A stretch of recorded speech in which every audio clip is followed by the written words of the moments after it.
So the other columnist looked at ethical leadership and innovation. So I think it would be really interesting if we had a similar conversation. And I'm going to kick off with you, Joe. So what I find really interesting from my understanding from autistic people is that there's a really strong sense of justice. So have you ever seen that there's an issue or a concern where an autistic person will see something and deem it not ethical, but the neurotypical deems it as? And is there kind of a situation? How would you deal with that? How would you suggest an autistic person deal with that difference in opinion on what's ethical and what isn't? Yeah, as you say, very strong sense of justice, right and wrong. It can come down to how it is expressed and whether or not there's a chance to think about it, discuss it, to get an understanding of an understood ground. Criticism of performance might be ethical if the autistic person hasn't understood what is required and based on past experience, quite often gets upset. For me, ethics is leadership that grows the person, working together with. So it's more like on a level ground, being able to go to and fro. Can we go away and think, actually, can I have somebody with me so that I can understand the neurotypical understanding of that situation? So if it's so from your perspective, then it's not ethical if people aren't growing from that interaction. Yes. Okay. Brilliant. Ethics is obviously quite a complicated understanding. If I'm different from as a neurodivergent from neurotypicals. So how would you understand as ethics and communication fit in with your understanding of life and storytelling? Interesting question. I like that. The first comes down to definitions of words. We all define words differently. My view of neurodiverse and what neurodiverse means might be different from yours, might be different from Judith's. My definition of ethics may be different from the two of you. Doesn't make mine right, doesn't make yours wrong. It makes it different. We all reach this world based on our past education, the experiences we have, and how we have assimilated that information into our psyche. What I think is right, you may think is absolutely wrong. What you think is right, I might vehemently be opposed to. Ethics, to me, is a word that needs to be defined within a tribe, within a group. What do we as an organization, what do we as a team, what do we think is right and what is wrong? And it has to be some consensus. Because if there isn't consensus, and we all look and says, well, you need to be more ethical. Well, the question is, what does that mean? What does an ethical leader truly mean? And I can give you 1,000 different definitions of what an ethical leader could be.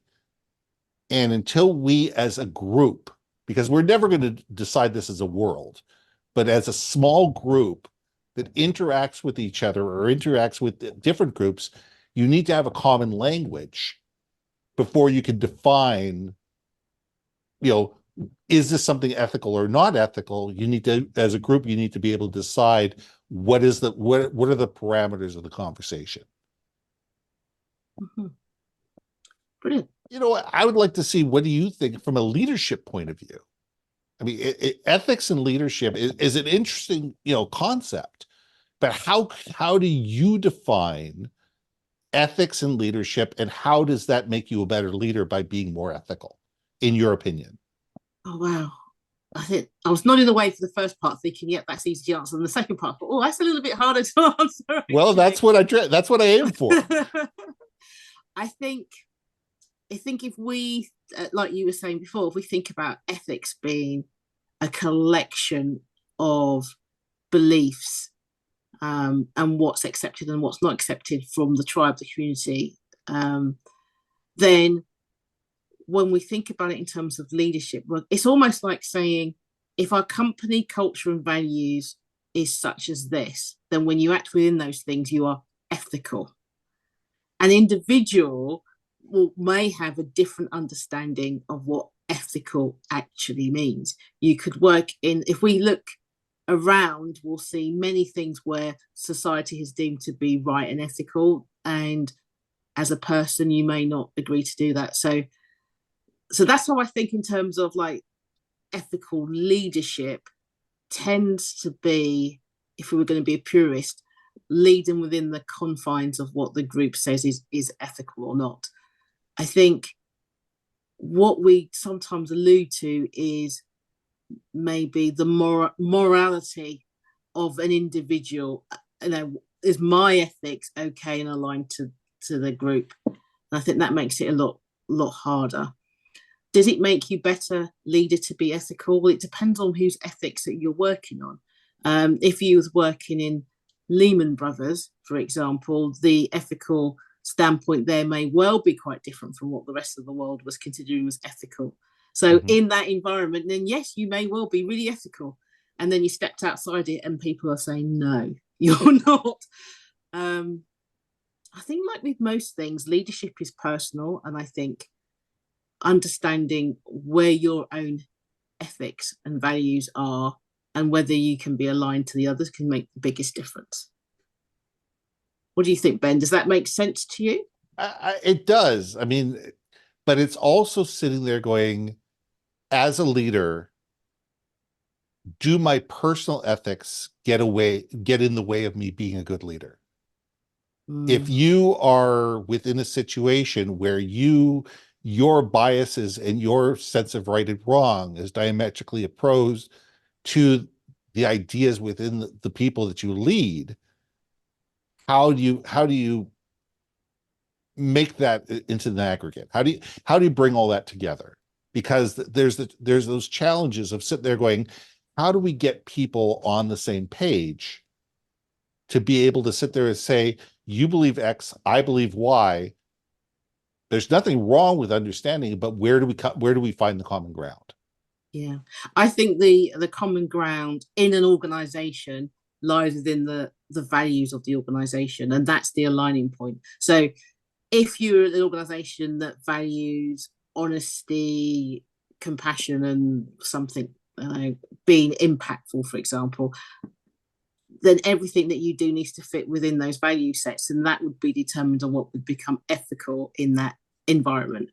And then that, I think, once we realize that, it becomes quite easy to align to that, because either as an individual that's something you want to align to or not, and if it's not, then you won't stay.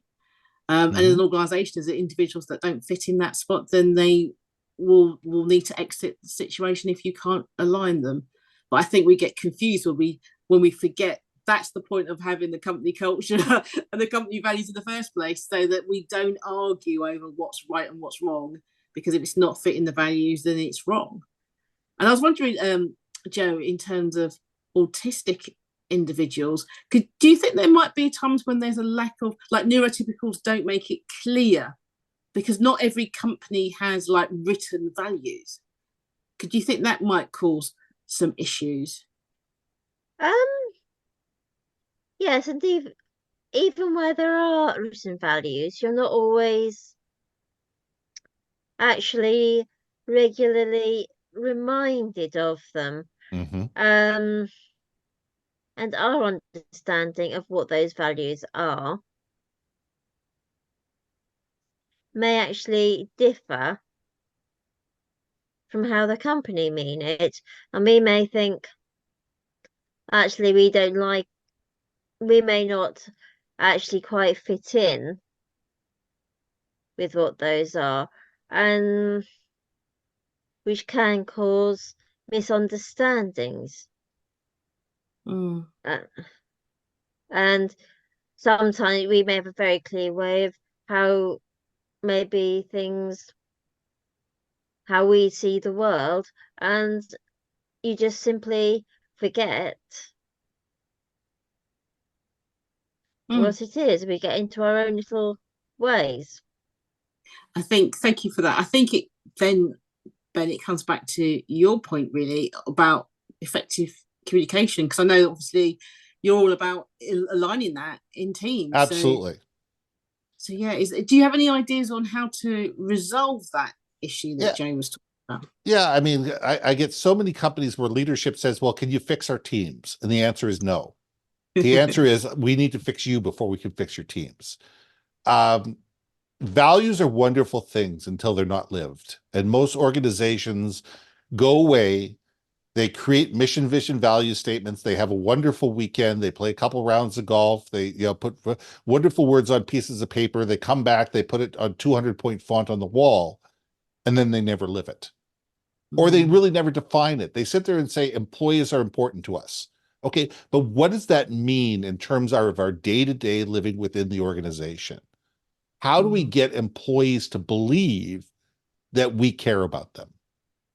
What are the actions that we actually take on a day-to-day basis? How do we make decisions? How do we have meetings? How do we have one-on-ones? How do we support? How do we train? How do we coach? How do we mentor? In order to be able to prove to our people that we actually believe that our employees are number one. And it's the actions. It's not just words on a page that matter. It's, because you could say that, I really care about Joe, but if I ignore her, I dismiss her, or if I don't give her the ability to shine, am I truly supporting the employee? So we as companies need to stop with words and sit there and say, what are the concrete actions behind those words that help us actually move forward, to sit there and say, there's a situation and this is how we are supposed to deal with this. And be able to do this and realize that culture is going to evolve and that culture is going to change, and our mission, vision, and values are going to evolve and change as new people come into the group and new situations happen. And we need to sit there and say, we evolve as an organization based on the people that are part of that organization. Brilliant. And there lies where the innovation comes from, and the clear understanding of where the ethics of the organization lies, to make that possible for everyone. Great, guys. That was fantastic. Thank you for joining the panel, and thank you so much for writing for the Maverick Paradox magazine. Judith, thanks for having us, and we love writing for you. Same here, and thank you for this session. You're welcome.